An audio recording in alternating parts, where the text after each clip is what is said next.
Selamat datang di Bahasin Buku. Kali ini kita akan menyelami sebuah karya fenomenal dari sastra Indonesia modern, Cantik Itu Luka, karya Eka Kurniawan. Mungkin Anda sudah pernah dengar reputasinya, atau mungkin ini perkenalan pertama Anda dengan dunia Halimunda yang diciptakannya. Yang jelas, ini bukan sekedar novel biasa loh. Betul sekali. Sumber kita ya novel itu sendiri. Sebuah narasi epik yang, padat banget. Kita akan coba membedah lapisan-lapisan ceritanya, menggali gimana sih Eka Kurniawan meramu sejarah Indonesia yang penuh gejolak dengan mitos lokal, kekerasan yang brutal, cinta yang tragis, dan elemen magis yang kental itu. Misi kita hari ini adalah memberi Anda pemahaman tentang benang merah utama dan kenapa novel ini tuh begitu penting. Oke, langsung aja deh kita mulai dari pembukaan yang sangat ikonik dan, langsung bikin kaget.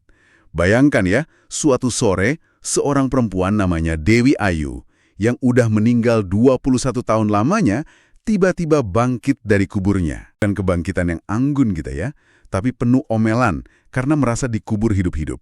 Adegan ini tuh langsung netapin nada novelnya, surrealis, gelap, tapi ada juga humor getirnya gitu. Kebangkitan Dewi Ayu ini bukan sekedar gimmick loh, ini kayak simbol gimana masa lalu, terutama masa lalu yang penuh luka dan trauma, itu nolak buat tetap terkubur di Indonesia. Oh gitu ya? Iya, Dewi Ayu sendiri kan legenda lokal, mantan pelacur paling terkenal di Halimunda, jadi ya kebangkitannya bikin geger banget. Dan dari sini cerita langsung bawa kita mundur ya, menggali siapa Dewi Ayu ini, dan gimana luka itu dimulai. Bahkan sebelum kelahirannya, latar belakang keluarganya aja udah rumit ya. Keturunan Indo-Belanda, hasil hubungan terlarang antara kakak beradik. Tepat. Dia anak dari Henry dan Anne Stamler yang dibuang, tapi kemudian dibesarkan kakeknya, Ted Stamler, seorang kolonialis di Halimunda. Ini udah nanamin benih luka dari awal banget. Tapi tragedi keluarganya nggak berhenti di situ aja. Ada kisah neneknya dari pihak pribumi, Mayang. Mayang dan Magegirik. Ini salah satu bagian yang paling puitis sekaligus tragis, kayaknya. Mayang itu gundik, semacam istri nggak resmi ya, dari Ted Stamler. Tapi sebelumnya dia punya kekasih perempuan namanya Magedik, dengan janji cinta yang kuat gitu. Betul, jadi gundik gitu pilihan pahit Mauyang demi nyelamatin keluarganya katanya. Nah, setelah nunggu 16 tahun, mereka ketemu lagi. Puncaknya nih, setelah pertemuan emosional dan intim di depan umum, Mauyang malah terbang ke langit dan lenyap. Terbang? Kok bisa? Nah, itu dia. Ninggalin Magedik yang patah hati sampai jadi gila dan dipasung. Ini contoh awal gimana Eka pakai elemen magis buat gambarin kepedihan yang, melampaui kata-kata gitu. Dan kegilaan ini berlanjut ya, pas Dewi Ayu, cucu Ted Stamler, malah dipaksa nikah sama Magedik yang udah tua dan gila itu, tepat pas Jepang masuk lagi. Ini perkawinan yang aneh banget dan ngeri banget. Ngeri banget. Magedik ketakutan nggak bisa nyentuh Dewi Ayu, malah Dewi Ayu yang akhirnya memperkosa Magedik pakai jarinya. Mungkin sebagai bentuk frustrasi atau gimana ya, pembuktian diri gitu. Ya ampun. Trauma itu diwariskan, gimana relasi kuasa yang timpang, kolonial, gender, ngasilin tragedi personal. Bahkan lanskap Halimunda ditandai sama luka ini. Ada Bukit Maiyang sama Bukit Magedik. Lalu kita masuk ke periode sejarah berikutnya yang penuh kekerasan juga, pendudukan Jepang. Gimana nasib Dewi Ayu di masa ini? Dewi Ayu waktu itu masih muda banget tapi pinter. Dia ditangkap bareng perempuan Belanda lain terus dimasukin ke kamp tahanan. Kondisinya digambarin buruk banget. Puncaknya dia kepilih jadi Jugun Yanfu. Jugun Yanfu, itu istilah buat perempuan yang dipaksa melayani kebutuhan seksual tentara Jepang, ya kan? Iya, betul. Disinilah dia ketemu Mama Kalong. Oh, Mama Kalong. Si pemilik rumah bordil yang pragmatis itu ya, yang bisa bertahan di tiap zaman. Gimana pengalaman Dewi Ayu jadi Jugun Yanfu itu ngebentuk dia? Pengalaman itu traumatis banget, jelas. Dia dipaksa melayani perwira Jepang, dan dia ngadepinnya dengan sikap dingin, pasif, bahkan ngitungin durasi hubungan seks itu, 2 menit 23 detik katanya. Astaga, sampai dihitung gitu? Iya, itu cara dia bikin jarak mental dari kengerian yang dialami. Dari hubungan paksa inilah lahir anak pertamanya, Alamanda. Kekerasan ini secara harfiah ngelahirin generasi baru. Setelah Jepang kalah, Kekerasan nggak berhenti ya. Masuk era revolusi, pas Belanda coba balik lagi lewat KNIL, tentara kolonial Hindia Belanda mereka, ada insiden tragis lagi kan yang nimpa Dewi Ayu?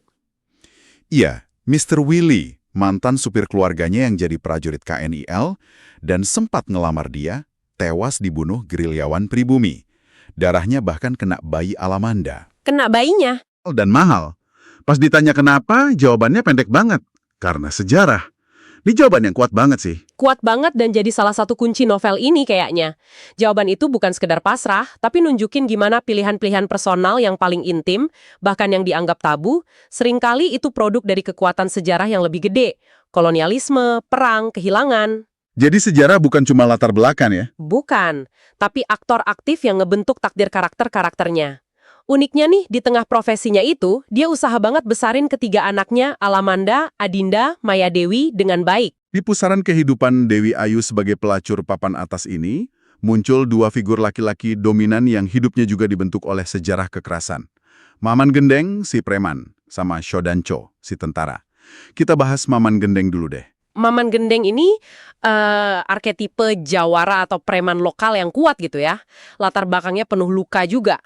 Anak hasil perkosaan, dibesarin pendekar, gagal balas dendam ke ayahnya, ikut gerilya, patah hati. Dia datang ke Halimunda, terus jadi penguasa dunia hitam di sana. Terus dia terobsesi sama Dewi Ayu. Banget, sampai bikin kesepakatan eksklusif sama Dewi Ayu. Meskipun dia cinta Dewi Ayu dengan caranya sendiri ya, tapi cintanya itu juga bentuk kontrol dan kekerasan. Dia juga sosok yang kebal senjata. Nah ini lagi, elemen magis muncul buat gambarin kekuatan atau mungkin trauma masa lalunya dia. Sementara Maman Gendeng menguasain dunia bawah, Shodancho ini mewakili kekuasaan yang resmi ya. Mantan perwira peta, tentara sukarela bentukan Jepang, yang terus jadi pahlawan lokal dan komandan militer pasca revolusi. Gimana hubungannya sama keluarga Dewi Ayu? Nah, Shodancho ini jatuh cinta pandangan pertama sama Alamanda, putri sulung Dewi Ayu. Obsesinya ke Alamanda ini micu konflik sama Maman Gendeng yang ngerasa punya Dewi Ayu dan ngelindungin anak-anaknya. Anehnya, konflik mereka malah berakhir jadi persahabatan ganjil gitu. Kok bisa? Ya, itu dia. Nunjukin gimana batas antara kekuasaan resmi dan nggak resmi, antara hukum dan kekerasan, bisa kabur banget di masa-masa itu. Shodancho akhirnya nikah sama Alamanda ya, tapi pernikahan mereka juga penuh keanehan dan masalah kan. Ngembarin lagi tema luka dalam hubungan. Betul banget. Bertahun-tahun Shodancho nggak bisa nyentuh Alamanda secara seksual, kayak ada pelindung gaib gitu. Mereka ngalamin 2 kali kehamilan palsu yang misterius, baru setelah Alamanda ngelakuin barter hubungan seks demi nyelamatinya Makamarat Kliwon, mereka bisa hubungan intim dan Alamanda hamil anak ketiga yang dinamain Ai. Jadi pernikahannya dibangun di atas obsesi dan transaksi ya, bukan cinta. Bisa dibilang gitu. Nah, kita sampai nih ke Kamarat Kliwon. Tokoh komunis Trajus yang cintanya ke Alamanda juga jadi pusat konflik. Siapa dia ini? Kliwon ini datang dari latar belakang keluarga komunis yang juga jadi korban kekerasan sejarah. Ayahnya dieksekusi Jepang. Dia tumbuh jadi pemuda tampan, tapi hidupnya berubah pas ketemu Alamanda kecil. Dia jatuh cinta banget dan ngejar Alamanda bertahun-tahun. Hubungan mereka sempat bergairah, tapi ya kepisah jarak dan waktu sama Shodancho. Nah, patah hatinya ini ditambah pengaruh ideologi komunis yang dia anut, bikin dia jadi aktivis yang vokal, mimpin serikat nelayan, dan konflik langsung sama kepentingan bisnisnya Shodancho. Konflik ini puncaknya pasca peristiwa G30S, sebutan buat gerakan 30 September 1965 itu loh yang dituduh upaya kudeta oleh PKI. Kliwon jadi target. Dia ditangkap Shodancho dan hampir dieksekusi. Disinilah terjadi barter tragis itu tadi. Alamanda nyelamatin nyawa Kliwon pakai tubuhnya. Aduh, terus nasib Kliwon gimana setelah itu? Pasti menyedihkan ya? Iya.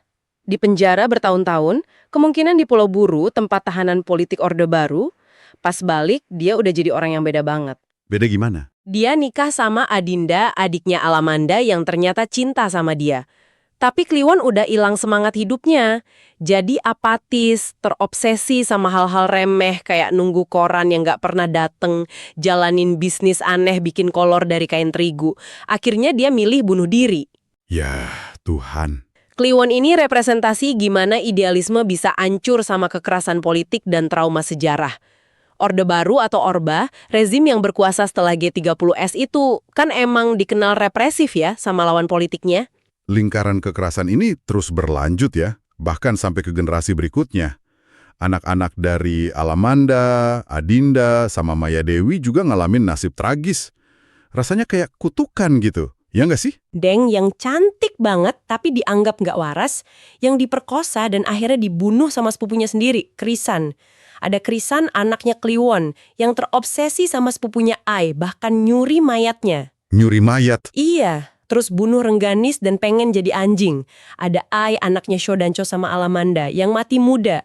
Bahkan kisah cinta penggali kubur Kamino sama Farida pun berakhir tragis, bayinya nangis dari dalam kubur. Ini bagian yang paling gelap mungkin ya. Gimana Eka pakai tragedi generasi penerus ini? Saya pikir sih ini buat nunjukin gimana luka sejarah dan kekerasan itu nggak gampang hilang. Ia diwariskan, nempel, dan terus minta korban dari generasi ke generasi. Tema kecantikan sebagai luka juga kuat banget di sini. Terutama di sosok Rengganis dan ironi nama si Contik, anak keempat Dewi Ayu yang lahir buruk rupa. Kecantikan maupun keburukan ekstrim sama-sama bawa nestapa di dunia Halimunda. Kekacauan ini mencapai puncaknya di akhir cerita ya, dengan amukan Mamam Gendeng setelah kematian putrinya, yang terus direspon sama Shodancho pakai operasi Petrus. Itu kan istilah populer buat penembakan misterius ke preman di era Orba ya. Iya, betul. Maman Gendeng sendiri dikabarin moksa, ngilang secara spiritual, akhir yang ambigu dan majis lagi. Sementara Shodancho, si penguasa, malah hidupnya dihantui roh-roh korban pembantaian anti-komunis dan akhirnya mati diterkam harimau. Keadilan atau karma dalam novel ini jalannya aneh dan seringkali brutal. Dan akhirnya keungkap kalau ada roh jahat Magedik yang jadi dalang dibalik semua kutukan keluarga Stamler. Sebagai balas dendam cintanya yang direnggut, Dewi Ayu yang bangkit lagi akhirnya berhasil ngalahin roh itu. Apa ini semacam penyelesaian gitu? Mungkin lebih tepat disebut konfrontasi akhir sama akar masalahnya ya, yaitu dendam dan luka masa lalu. Tapi apa lingkaran kekerasan benar-benar berhenti?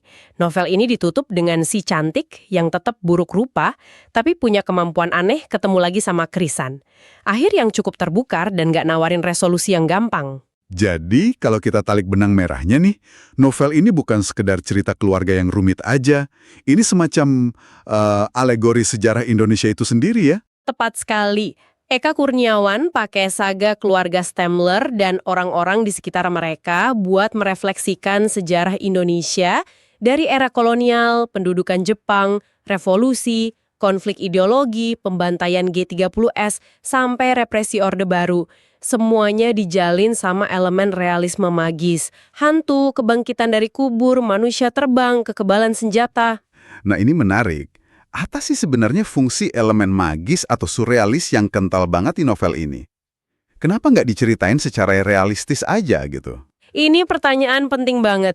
Saya rasa ya, Eka pakai realisme magis itu bukan buat lari dari realitas, tapi justru buat nangkap kedalaman luka dan absurditas sejarah yang mungkin sulit diungkapin pakai bahasa realisme murni. Oh, jadi gitu ya? Iya, kebangkitan Dewi Ayu bisa dilihat sebagai metafora ingatan kolektif yang susah mati. Hantu-hantu korban G30S yang neror Shodancho itu representasi rasa bersalah sejarah yang nggak terucap. Kekuatan magis Maman Gendeng atau terbangnya Mak Yang bisa jadi simbol kekuatan perlawanan atau kepedihan yang melampaui batas nalar. Ketidakmasuk akalan itu justru bantu kita ngerasain betapa brutal dan traumatisnya realitas sejarah yang coba digambarin. Wow, jadi lapisan maknanya dalam banget ya. Ini benar-benar sebuah karya yang kaya dan kompleks. Maduin sejarah kelam, mitos lokal, kritik sosial, dan eksplorasi tentang hakikat kecantikan, kekerasan, cinta, dan luka. Gak heran, banyak yang bandingin sama karya-karya besar sastra dunia. Memang sebuah pencapaian luar biasa dalam sastra Indonesia. Kita baru nyentuh beberapa lapisannya aja hari ini. Setiap karakter, setiap peristiwa, seolah nyimpen gema dari sejarah panjang bangsa ini yang penuh dengan ironi, tragedi, tapi juga daya hidup yang luar biasa kayak Dewi Ayu sendiri. Generasi penerusnya. Semua kehubung sama benang merah sejarah dan luka. Nah, sebagai penutup nih, mungkin ada satu hal yang bisa Anda renungkan. Kalau sejarah Indonesia dalam novel ini digambarin begitu kelam dan penuh kekerasan yang berulang, apa harapan yang tersisa? Apa lingkaran luka itu bisa diputus? Atau kita ditakdirkan buat terus dihantui masa lalu kayak karakter-karakter di Halimunda? Pertanyaan yang bagus tuh buat dibawa pulang. Semoga pembahasan kita kali ini ngasih Anda gambaran yang cukup mendalam tentang Cantik Itu Luka dan mungkin bikin pengen baca sendiri novelnya. Terima kasih sudah menyimak.